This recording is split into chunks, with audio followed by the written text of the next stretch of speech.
ನಿಮ್ಮ ಹಳೆಯ ಚಿನ್ನದ ಒಡವೆನ ಅಧಿಕ ಬೆಲೆಗೆ ಮಾರಬೇಕೆ? ಆಟಿಕಾಗೆ ಕಾಲ್ ಮಾಡಿ 8880 ಅಟ್ಟಿಕಾ ಗೋಲ್ಡ್ ಕಂಪನಿ. ನೀಟ್ ಅಕ್ರಮದ ವಿರುದ್ಧ ಅತಿದೊಡ್ಡ ಹೋರಾಟಕ್ಕೆ ನಮ್ಮ ದೇಶ ಸಾಕ್ಷಿಯಾಯಿತು. ವಿದ್ಯಾರ್ಥಿಗಳ ಪ್ರತಿಭಟನೆಗೆ ಹೋರಾಟಕ್ಕೆ ಮಣಿದು ಕೇಂದ್ರ ಸರ್ಕಾರ ನಾವು ಪಾರದರ್ಶಕ ತರ್ತೀವಿ, ಹೊಸದೊಂದು ಮಸೂದೆಯನ್ನು ಜಾರಿ ಮಾಡ್ತಿದ್ದೀವಿ ಅನ್ನುವಂಥ ಭರವಸೆ ಕೊಟ್ಟರು. ಸಚಿವರ ರಾಜೀನಾಮೆ ಪಡೆದುಕೊಳ್ಳೋ ಮೂಲಕ ವಿದ್ಯಾರ್ಥಿಗಳನ್ನು ಸಮಾಧಾನ ಮಾಡಿದ್ರು. ಶಿಕ್ಷಣ ವ್ಯವಸ್ಥೆಯಲ್ಲಿ ಬದಲಾವಣೆ ತಂದೇ ತರ್ತೀವಿ, ಯಾರ ಭವಿಷ್ಯದ ಜೊತೆಗೆ ಕೂಡ ಆಟ ಆಡಲ್ಲ ಅಂತ. ಇಷ್ಟೆಲ್ಲ ಆಗ್ತಾ ಇದ್ದಂತೆ ನಮ್ಮ ರಾಜ್ಯದಲ್ಲಿ ಹೊಸದೊಂದು ಆತಂಕ ಶುರುವಾಗಿ ಹೋಯಿತು. ಎಷ್ಟೋ ಜನ ಕಷ್ಟಪಟ್ಟು ಹಗಲು ರಾತ್ರಿ ಅನ್ನದೇ ಓದಿ ಸರ್ಕಾರಿ ಉದ್ಯೋಗವನ್ನ ಪಡೆದುಕೊಳ್ಳಬೇಕು ಅಂತ ಪಾಪ ಪ್ರತಿಭಾವಂತ ವಿದ್ಯಾವಂತ ವಿದ್ಯಾರ್ಥಿಗಳು ಅಥವಾ ಅಭ್ಯರ್ಥಿಗಳು ಪರೀಕ್ಷೆ ಬರೆಯೋದಕ್ಕೆ ಸಿದ್ಧರಾದ್ರೆ ನಿಮ್ಮ ಕಷ್ಟಕ್ಕೆ ಇಲ್ಲಿ ಬೆಲೆ ಇಲ್ಲ, ದುಡ್ಡಿಗೆ ಮಾತ್ರ ಬೆಲೆ ಅಂತ KPSCಯಲ್ಲಿ ಅತಿ ದೊಡ್ಡ ಅಕ್ರಮ ನಡೆದು ಹೋಗಿರೋದು ಬೆಳಕಿಗೆ ಬಂತು. ಜಸ್ಟ್ ಮಾತುಗಳ ಆರೋಪಗಳ ಅಲ್ಲ, ಸಾಕ್ಷಿ ಸಮೇತ ಬಿಚ್ಚಿಟ್ಟಿದ್ದಾರೆ KPSC ಕರ್ಮಕಾಂಡವನ್ನ. ಒಂದೊಂದು ಹುದ್ದೆಗೆ 80 ಲಕ್ಷ 2 ಕೋಟಿ ತನಕ ಡೀಲ್ ಮಾಡ್ಕೊಳ್ತಾರೆ ಅಂತ ಅಂದ್ರೆ ಯಾಕ್ರಿ ಕಷ್ಟಪಟ್ಟು ಓದಬೇಕು ಜನ ಅಂತ? ಯಾಕೆ ಕಷ್ಟಪಟ್ಟು ಸರ್ಕಾರಿ ಉದ್ಯೋಗವನ್ನ ಪಡೆದುಕೊಳ್ಬೇಕು ಅಂತ ಹಗಲು ರಾತ್ರಿ ಕಣ್ಣೆಗೆ ಎಣ್ಣೆ ಬಿಟ್ಕೊಂಡು ಓದ್ಬೇಕು ಹೇಳಿ? ನೀವೇ ಅನೌನ್ಸ್ ಮಾಡಿಬಿಡಿ, ದುಡ್ಡು ಕೊಟ್ರೆ ಹುದ್ದೆ ಸಿಗುತ್ತೆ ಕಷ್ಟಪಟ್ಟವ್ರಿಗೆಲ್ಲ, ಪ್ರತಿಭಾವಂತ ವಿದ್ಯಾರ್ಥಿಗಳಿಗೆಲ್ಲ ಅಂತ.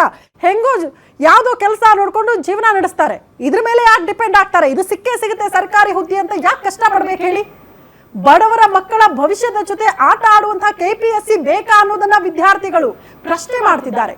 ಇಡೀ ಭಾರತದಲ್ಲಿ ವಿದ್ಯಾರ್ಥಿಗಳಿಂದ ಹೋರಾಟ ಆಯ್ತಲ್ಲ, ಸಂಸತ್ತನ್ನ ಪುಡಿ ಪುಡಿ ಮಾಡ್ಬಿಡ್ತೀವಿ, ಶ್ರೀಲಂಕಾ ಮಾಡ್ಬಿಡ್ತೀವಿ, ಬಾಂಗ್ಲಾದೇಶ ಮಾಡ್ಬಿಡ್ತೀವಿ ಅಂತ ಎಚ್ಚರಿಕೆ ಕೊಟ್ಟಾಗ ವ್ಯವಸ್ಥೆಯಲ್ಲಿ ಸುಧಾರಣೆ ತರೋದಕ್ಕೆ ಕೇಂದ್ರ ಮುಂದಾಯ್ತಲ್ಲ, ಹಂಗೆ ನಮ್ಮ ರಾಜ್ಯದಲ್ಲಿ ವಿದ್ಯಾರ್ಥಿಗಳು ಸಿಡಿದೇಳ್ಬೇಕಾ? ನಮ್ಮ ರಾಜ್ಯದಲ್ಲೂ ಕೂಡ ನಾವು ಶ್ರೀಲಂಕಾ ಮಾಡ್ತೀವಿ, ಬಾಂಗ್ಲಾದೇಶ ಮಾಡ್ತೀವಿ, ವಿಧಾನಸೌಧವನ್ನ ಪುಡಿ ಪುಡಿ ಮಾಡ್ಬಿಡ್ತೀವಿ, ಇಂಥ ಪ್ರಚೋದನಕಾರಿ ಸ್ಟೇಟ್ಮೆಂಟ್ಗಳು ಬಂದಾಗ ವ್ಯವಸ್ಥೆ ಬಗ್ಗೆ ಸರಿ ಮಾಡ್ತೀವಿ ಅಂತ ನೀವು ಅಲರ್ಟ್ ಆಗದಾ? ಸಚಿವರ ರಾಜೀನಾಮೆ ಕೇಳಿದ್ರಲ್ಲ ಕಾಂಗ್ರೆಸ್ ನಾಯಕರು, KPSC ಕರ್ಮಕಾಂಡದ ಬಗ್ಗೆ ನಿಮ್ಮ ರಿಯಾಕ್ಷನ್ ಏನು? CBI ತನಿಖೆಗೆ ಒತ್ತಾಯ ಮಾಡ್ತಿದ್ದಾರೆ, ಇಲ್ಲಿ ತನಕ ಯಾವ ಕೆಲಸ ಆಗ್ತಾ ಇಲ್ಲ. ಸಾಕ್ಷಿ ಸಮೇತ ದೂರು ಕೊಟ್ಟರೂ ಕೂಡ ಯಾವ ಕ್ರಮನೂ ಆಗಿಲ್ಲ. ಏನು ಮಾಡ್ತಿದ್ದೀರಿ ನೀವು? ಯಾರು ರಾಜೀನಾಮೆ ಕೊಡೋದಕ್ಕೆ ಸಿದ್ಧರಾಗ್ತಿದ್ದೀರಿ? ಅಭ್ಯರ್ಥಿಗಳನ್ನ ಪ್ರಶ್ನೆ ಮಾಡ್ತಿದ್ದಾರೆ. ಇವತ್ತು ಫ್ರೀಡಂ ಪಾರ್ಕ್ನಲ್ಲಿ ಅತಿ ದೊಡ್ಡ ಹೋರಾಟ ಇದೆ. ಆ ಹೋರಾಟಕ್ಕೆ ನ್ಯಾಯ ಸಿಗೋ ತನಕ ಕೂಡ ಉದ್ಯೋಗಾಕಾಂಕ್ಷಿಗಳು ಸುಮ್ಮನೆ ಕೂರೋ ಮಾತಿಲ್ಲ ಅಂತಿದ್ದಾರೆ. ಎಕ್ಸಾಕ್ಟ್ಲಿ ಏನಾಗ್ತಾ ಇದೆ ಇದ್ರ ಬಗ್ಗೆ ಇವತ್ತು ಸುದೀರ್ಘವಾಗಿ ಚರ್ಚೆ ಮಾಡೋಣ. ಇದೆ ಈ ಹೊತ್ತಿನ ವಿಶೇಷ. KPSC ಬೇಕಾ?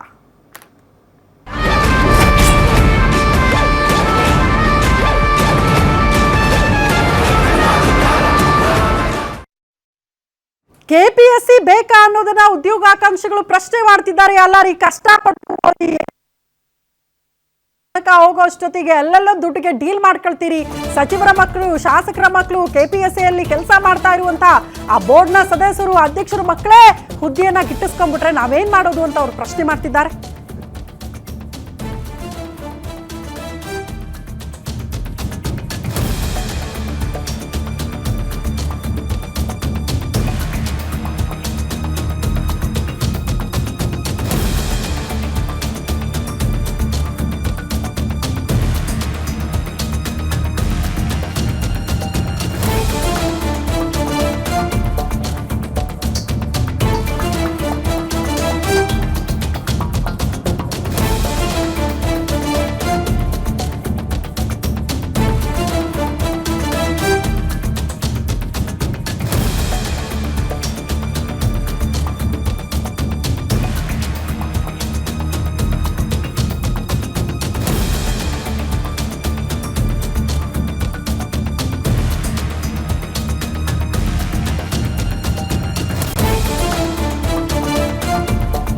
ನೀಟ್ ಬಳಿಕ KPSC ವಿರುದ್ಧ ತಿರುಗಿ ಬೀಳುತ್ತಾ ಕಾಕ್ರೋಚ್ ಜನತಾ ಪಾರ್ಟಿ.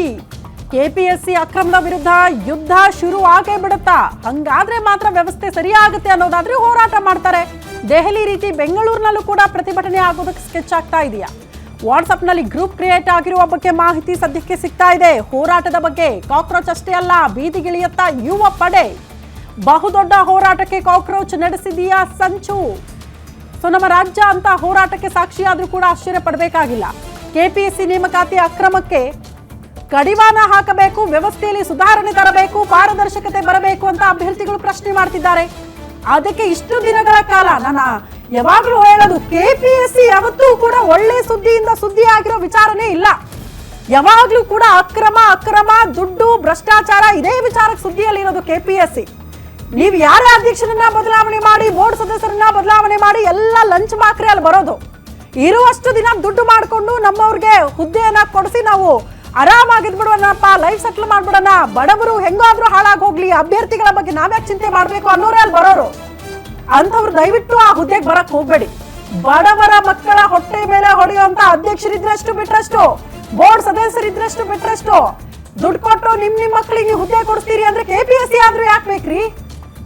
ಪಾಪ ಕಷ್ಟಪಟ್ಟು ಯಾವ್ದೋ ಕೆಲಸ ಮಾಡ್ಕೊಂಡು ಕೂಲಿ ನಾಲಿ ಮಾಡ್ಕೊಂಡು ಜೀವನ ಮಾಡ್ತಾರೆ. ಅದಕ್ಕೆ ಯಾಕೆ ನೀವು ಹಗಲು ರಾತ್ರಿ ಕಷ್ಟಪಟ್ಟು ಓದಬೇಕು ಹೇಳಿ? ಬರೀ ಪ್ರಶ್ನೆ ಮಾಡಿ, ಹೋರಾಟ ಮಾಡಿ, ಪ್ರತಿಭಟನೆಗಳನ್ನು ಮಾಡಿದ್ರೆ ಇಲ್ಲಿ ತನಕ ಉತ್ತರನೇ ಸಿಕ್ಕಿಲ್ಲ. ಹಂಗಾಗಿ ಈಗ ವಿದ್ಯಾರ್ಥಿಗಳು, ಇನ್ಫ್ಯಾಕ್ಟ್ ಅಭ್ಯರ್ಥಿಗಳು ದಂಗೆ ಆದ್ರೆ ಮಾತ್ರ ಉತ್ತರ ಸಿಗುತ್ತೆ, ವ್ಯವಸ್ಥೆಯಲ್ಲಿ ಸುಧಾರಣೆ ತರ್ತೀವಿ, ನಾವು ಆಗ ಅಲರ್ಟ್ ಆಗ್ತೀವಿ ಅಂತ ಅಂದ್ರೆ ಹಂಗೆ ಮಾಡ್ತಾರೆ ಬಿಡಿ. ಹಂಗೆ ಪ್ಲಾನ್ಗಳು ಆಗ್ತಾ ಇದೆ. ರಾಜ್ಯ ಗುಪ್ತಚರ ಇಲಾಖೆಯವರು ಮಾಹಿತಿ ಕೊಟ್ಬಿಟ್ಟಿದ್ದಾರಂತೆ, ಅತಿ ದೊಡ್ಡ ಹೋರಾಟ ಆಗುತ್ತೆ, ಅಲರ್ಟ್ ಆಗಿರಿ ಅಂತ.